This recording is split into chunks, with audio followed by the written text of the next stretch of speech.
하나님께서는 말씀을 선지자를 통해서나 또 물론 구약에서 최초의 인간인 아담에게도 말씀을 주신 것처럼 모든 말씀을 주실 때에는 그 말씀대로 살라고 주시는 거죠. 지키라고 지켜 행하라고 주시는 말씀입니다. 그러나 최초 인간부터 시작돼서 모든 사람들이 또 특별히 택함 받았던 이스라엘 백성들이 오늘날 특별히 예수 그리스도의 십자가 은혜와 사랑을 받은 성도들도 말씀을 지켜 행하지 못하는 그런 부분이 많습니다. 왜 그럴까? 왜 지켜 행하지를 못할까를 원인을 찾아본다면 제일 먼저 되는 것이 하나님의 말씀에 대한 집중력이 떨어졌다. 말씀에 대한 집중력. 그래서 모세를 통하여 율법을 주실 때 하나님은 내 말을 듣고, 제일 먼저가 듣고란 말이에요. 그래서 들어야 믿음도 생기고 들어야 하나님 말씀을 알고 또 지켜 행할 수 있는 길이 열리는데 말씀을 듣지를 않는다는 겁니다. 또 말씀을 읽지를 않고 배우려 하지도 않고 그러니까 말씀대로 살질 못하는 거예요. 여러분, 믿음이 좋다라는 믿음의 기준, 그 좋다라는 믿음의 기준을 어디에다 놓아야 할까요? 야고보 사도의 기준을 보면 행함이 없는 믿음은 곧 죽은 것이다. 그러니까 말씀대로 살지 않으면 믿음이 없는 거라는 거예요. 그러므로 여러분들이 항상 말씀대로 살려고 힘을 써야 되는데 말씀대로 살려니까 말씀을 듣지 않고 믿지 않고 살 수 없으니 가장 먼저 해야 될 일, 듣기 위하여 힘써야 된다. 오늘 1절 말씀에도 보면 하박국 선지자는 하나님의 말씀을 듣기 위하여 하나님이 무엇라 말씀하시는지를 자세히 듣고 싶어서 파수하는 곳에 선다, 성루에 선다라는 말을 해요. 이 파수하는 곳, 성루, 이거는 상징적으로 보면 견고한 망대 뭐 이런 표현을 하잖아요. 이건 쉽게 무너지지 않는, 그래서 견고하게 세워진, 그리고 모든 것을 바라볼 수 있고 적들의 침입이나 이런 것을 한눈에 볼 수 있는 곳, 높은 곳이죠. 높은 곳, 견고한 곳. 그러니까 이 하박국 선지자가 파수한 곳 성루에 서서 하나님의 말씀을 듣고자 했다라고 하는 것은 하나님을 절대적으로 신뢰하고 견고한 믿음의 반석 위에 세워 서서라는 의미를 갖고 있다는 거예요. 그러니까 여러분이 하나님의 말씀을 앞에 이제 들음에 대해서 얘기를 했는데 들어야 믿게 되고 들어야 행함이 된다고 그랬는데 들을 때에도 어떤 자세로 들어야 되느냐? 하나님의 말씀을 믿음으로 들어야 된다는 거예요. 믿음으로. 그래서 이 믿음으로 들어야 그 다음 순종으로 이어지니까 그게 청종한다라는 표현을 하는 거죠. 여러분, 하나님의 말씀을 들을 때 집중하여 들어야 돼요. 그래서 귀를 기울이고 라는 표현을 하는 거거든요. 이 하박국 선지자는 지금 그렇게 하나님의 말씀에 집중하여 무엇라 말씀하실지 어떻게 대답하실지를 바라보았다는 거예요. 여기 표현에 그랬죠. 기다리고 바라보며 라고 말을 해요. 하나님의 말씀을 기다리고 바라보았다. 여러분들도 이런 예배에 나오실 때 기다림이 있어야 돼요. 예배를 기다림. 그리고 바라봄, 의지함 이런 표현들을 하는데 여러분들의 중심 속에 이러한 이건 사모함으로 연결되는 거니까 사모함으로 하나님의 말씀을 사모하고 그래서 시편 기자의 119편에 말하는 것처럼 성이꿀보다 달다라는 표현을 하는 것은 그만큼 사모함이거든요. 이것이 그렇게 사모할 때 하나님의 은혜가 더 크게 누려지는 거니까. 사모하는 영혼에게 하나님은 만족을 주신다 그러잖아요. 여러분들 항상 하나님의 말씀을 예배 시간에 들을 때도 또 여러분 성경을 읽을 때도 개인적으로 성경 통독하면서 읽으시잖아요. 그때도 그냥 읽는 게 아니라 장수 누리려고 여러분 성경 읽을 때 구역 보고서 낸다고 장수 누리려고 읽지 마세요. 한 장을 읽어도, 한 절을 읽어도 깊은 묵상 속에서 읽어야 되는 거예요. 장수만 매일 늘려나가면 뭐예요? 그게 뭐 10도겠다, 20도겠다, 독수만 늘려나가면 뭐하냐 그 말이에요. 그 말씀, 성경 말씀이 오늘 내가 묵상하는 말씀 가운데 하나님이 내게 주는 교훈이 무엇이며 이와 같은 말씀을 왜 하시는가에 대해서 한 번쯤은 깊이 그게 묵상이죠.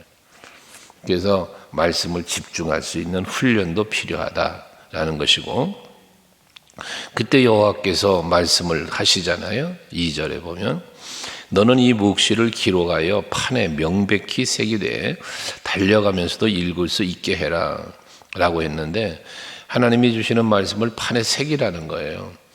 새기는데 어떻게 새기냐, 명백하게 새겨라 라는 것이거든요. 그러면서 사람들이 달려가면서도 읽을 수 있게 라는 의미는 뭐냐면, 명백하게 새겨라, 달려가면서도 읽을 수 있게 라고 하는 것은 백성들이, 사람들이 모두가 볼 수 있도록, 쉽게 볼 수 있도록, 정확하게 볼 수 있도록 이라는 의미를 갖고 있는 거예요. 하나님의 말씀이 누구든지 볼 수 있고 들을 수 있도록 이라는 의미를 갖고 있다는 것이죠. 오늘 우리들에게 주어진 이 말씀, 최초의 율법으로 주어진 십계명은 뭐 그냥 구두상으로 주신 것은 모세에게, 아담에게도 노아에게도 뭐 이렇게 계속 아브라함에게도 이렇게 주시는 건데, 모세에게 주신 게 돌판에다가 친히 새겨서 주신 거잖아요. 하나님께서. 그게 돌판에 새겨진 십계명이었단 말, 율법이었단 말이죠. 이것처럼 이 판에다가 명백하게 새겨서 달려가면서도 읽을 수 있게 해라. 그러니까 하나님은, 하나님의 말씀이 이 백성들에게 정확하게 전달되어지기를 원하셨다는 것이죠. 그냥 우리는 집중하여 들어야 되고, 또 말씀을 하나님은 정확하게 백성들이 알기를 원하셨다는 것이니까, 여러분들에게서 말씀을 아까도 말한 것처럼 읽을 때는 정독하는 습관을 들여라. 정독. 듣기 틀어놓고 볼일 봐가면서 듣기 다 돌아갔다고 일독했습니까? 그건 여러분 아니거든요. 성경 읽기 테이프 틀어놔놓고는 설거지하고 청소하고 그거 다 돌아갔다고 읽었다는 거예요. 그게 무슨 성경을 읽을 겁니까? 그래서 항상 하나님의 말씀은 집중하여 정독하여 좀 명백하게 읽어야 된다. 그렇게 하도록 기록을 하라라고 말한 거죠. 그러면서 3절에 이 묵시는 정한 때가 있다는 거예요. 여기서 말하는 정한 때, 이 묵시의 정한 때라고 하는 건 뭐예요? 하나님의 말씀하신 것이 이루어지는 때를 말하는 거죠. 하나님의 약속하신, 하나님이 선포하신 모든 것들이 이루어지는 때, 이게 정한 때입니다. 이 때는 인간이 정하는 게 아니에요. 간혹 인간들이 정하죠. 그 종말론을 잘못 말하는 사람들이 그래서 나오는 거예요. 내가 때를 정해요. 성경은 뭐라 그랬어요? 여기도 말하지만 정한 때가 있다고 그랬지 언제라는 말을 안 했잖아요. 하나님이 정한 때가 있다는 거예요. 그러면서 종말이 속히 이르겠고 또 결코 거짓되지 아니하리라. 비록 더딜지라도 기다려라. 지체되지 않고 반드시 응하리라. 핵심은 뭐냐? 속히 온다라는 의미는 지금이라도 이루어질 수 있다는 것. 그래서 이 속히 이루어진다는 것, 또 반드시 이루어진다는 것은 말씀이 반드시 성취되어진다는 것, 선포한 것이 그대로 이루어진다는 것을 믿으라는 의미죠. 믿어라. 그러면서 이들에게 심판을 말씀했다면 심판이 곧 올 거니까 뭐예요? 빨리 회개하라는 거잖아요. 말씀대로 살아야 된다는 거 아니에요. 빨리. 더디 올까 봐 뭐 여유 있게 신앙생활하는 게 아니라 오늘이라도 아멘 주 예수여 어서 오시옵소서 마라나타를 외칠 수 있는 신앙으로 살라는 거예요. 주 언제 오실는지 알 수 없지만 분명한 것은 반드시 오신다는 거지. 속히 오신다는 거죠. 이런 그 믿음을 갖고 살아갈 것을 말씀하고 있는 겁니다. 그래서 반드시 성취될 하나님의 말씀을 정한 때가 있다라고 말했고, 속히라는 말씀했고 반드시라는 말씀을 했습니다. 혹여라도 더디, 여러분 기도도 그렇잖아요. 여러분들이 작정하고 기도하고 간절한 제목을 갖고 기도를 하는데 속히 응답 중 얼마나 좋겠어요. 하지만 때로는 하나님은 더디게 응답할 때가 있단 말이죠. 근데 그 더디다고 해서 응답이 안 되느냐? 아니거든요. 더딜지라도 응답은 반드시 되는 거예요. 하나님 앞에 기도는 절대 공짜 없습니다. 그러므로 여러분들이 이 아침마다 나오셔서 기도하는 것은 반드시 이루어져요. 내가 바라는 때가 아니라서 그렇지 하나님의 때는, 응답의 때는 반드시 있다는 거지. 신속한 응답이야 성경에서 말씀한 거 보면 많죠. 구할 때 바로바로 즉시 응답해 주시는 것도 있죠. 다니엘은 기도를 시작할 즈음에 하나님이 가브리엘 전사를 보내며 응답을 하셨다잖아요. 기도를 시작할 즈음에 응답이 벌써 됐다는 거예요. 근데 소경 받으면은 부르짖어도 응답을 안 하시다가 더 부르짖으니까 응답 두시잖아요. 가나안 여인도 마찬가지고요. 이것처럼 때로는 즉시 응답하시고 때로는 조금 더 기다려 보시고 때로는 뭐 응답하지 않는 것도 있고요. 물론 그건 뭐 응답하지 않는 게 응답이라고도 말씀드렸지만 중요한 것은 뭐냐, 하나님의 때를 우리는 생각하며 기다려야 된다. 준비하며 기다려야 된다는 거지. 반드시 이루어질 거니까. 그러면서 4절부터 이하에 보면 악인과 의인에 대한 비교를 해요. 거기 보면 4절에 보라 그의 마음은, 여기서 말하는 그는 누구냐 하면 하나님의 말씀대로 살지 않는 악인들이에요. 죄인들을 말하는 거예요. 그 마음은 어떻다? 교만하다는 거예요. 그 속에서 정직하지 못하다는 거예요. 이게 악인의 모습이에요. 악인의 모습 두 가지를 여기서 말을 하고 있는데 교만한 것과 정직하지 못한 건 뭐예요? 거짓된 거죠. 이걸 말하고 있어요. 이게 악인의 모습이라는 거예요. 죄에 대해서 말할 때마다 두 가지는 꼭 말하죠. 두 가지. 그 첫째가 교만이고 또 하나는 욕심인데 이 거짓도 빠지지 않고 거론이 되어져요. 죄에 대해서, 악인에 대한 이야기를 할 때는. 그러니까 여러분들 이 죄, 악에 대해서는 항상 자기 자신을 성찰하면서 그런 모든 악으로부터 떠나기 힘쓰는 여러분들이 돼야 돼요. 5절에도 이어지는데 이 죄인에 대한, 악인에 대한 것이 교만과 거짓을 4절에 말했는데 5절에 보면 술을 즐긴다. 어제 수요 예배 시간에도 말씀을 드린 바 있습니다만 직분자들의 자세, 술을 즐기지 않다, 술에 임박이지 않는다, 뭐 이런 표현을 한 것처럼 여러분들이 이 악인들은 술을 즐기는 거예요. 세상을 즐기는 것을 말하는 거예요. 취하는 거예요. 거짓을 말하고 교만을 말하면서 또 뭐라 말합니까? 자기 욕심을 넓히며라고 그래요. 또 족한 줄을 모른다 이런 표현을 했는데 이게 욕심에 빠지니까 자꾸 죄를 짓게 되는 거거든요. 그 다음에 족한 줄을 모른다, 감사할 줄 모른다는 거예요. 여러분, 우리가 간혹 그런 말 하잖아요. 있는 것을 생각하면 감사할 수 있어요. 그런데 없는 것을 생각하면 불평할 수밖에 없어요. 근데 가만히 생각해 보면 없는 것도 물론 있죠. 그런데 있는 게 참 많은 거예요. 다시 말해 하나님이 나에게 안 주신 것도 있어요. 하지만 주신 게 더 많아요. 이걸 발견하며 살라는 거예요. 왜 장미꽃 얘기를 제가 수없이 하잖아요. 꽃을 보면 이쁘고 향기를 맡으면 아이 좋은데 왜 가시를 보냐는 거죠. 그래서 여러분들이 자기 자신을 볼 때도 또 남들을 볼 때도 항상 긍정적 사고를 갖고 보라는 거예요. 그래야 족한 줄을 알게 되는 거예요. 하나님의 은혜를 아는 거예요. 근데 악인은 어떻다? 욕심에 빠져 있고 욕심만 넓힌다는 거예요. 자꾸 욕심만 넓혀. 요만큼 채워주면 또 채워주면 더, 이게 욕심이거든요. 주신 것에 감사하고 주신 것에 만족할 수 있는 족한 줄 아는 여러분 돼야 돼요. 사도 바울은 그 질병 때문에 하나님 앞에 3번이나 간구했대잖아요. 그런데 하나님이 뭐라, 내 은혜가 내게 족하도다. 족하다는 거예요. 그런데 내 입장에서 볼 때는 안 좋게, 이것도 해줬으면 좋겠어, 저것도 해줬으면 좋겠어. 이 족할 줄 모르는 거예요.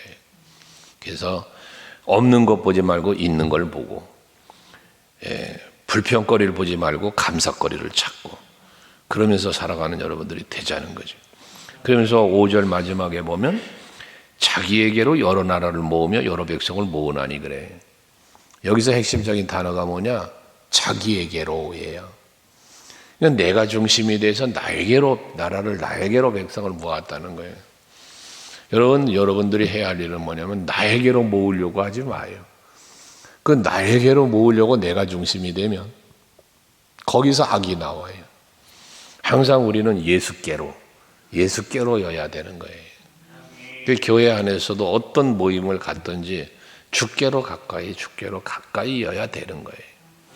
거기에 화목이 있고 거기에 늘 복된 일이 있어요. 은혜가 있어요. 근데 사람들은 자꾸 내가 중심이 되어 있고 나에게로 오라는 거예요. 그러니까 내 생각이죠. 내 생각. 내가 원하는 대로 되기를 원하는 거예요. 이게 자기에게로 모으는 거예요. 항상 여러분은 나도 예수께로 너도 예수께로 그래서 주 안에서 우리 만나자. 주 안에서 함께하자. 이게 이루어져야 된다는 겁니다. 근데 악인들은 그러질 않는다는 거예요. 하지만 의인은 어떻게 하느냐? 4절 마지막에 이 말은 우리가 많이 인용하는 말이죠. 의인은 그의 믿음으로 말미암아 살리라. 그러니까 간단해요.